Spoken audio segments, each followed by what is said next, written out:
একটা পুরুষ তখনই কান্না করে যখন নিজের জীবনকে বাজি রেখে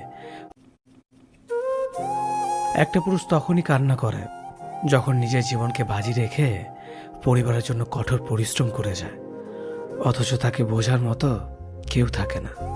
শেষবারের মতো আরেকবার চেষ্টা করে দেখি। পৃথিবীতে এই চিন্তাটাই অনেক সফল মানুষের জন্ম দিয়েছে।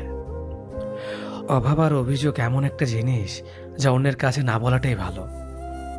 কারো কাছে অসহ্য হয়ে ওঠার থেকে হারিয়ে যাওয়া অনেক ভালো।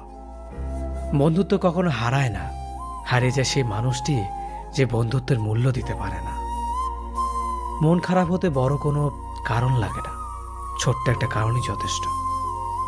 অর্থই সব, এটাই নিশ্চিত। অর্থ থাকলেই মনে শান্তি থাকবে। মানুষ পরিস্থিতির কাছে সবসময় অসহায়। মানুষ ইচ্ছে করে কখনো কষ্ট পেতে চায় না। Likey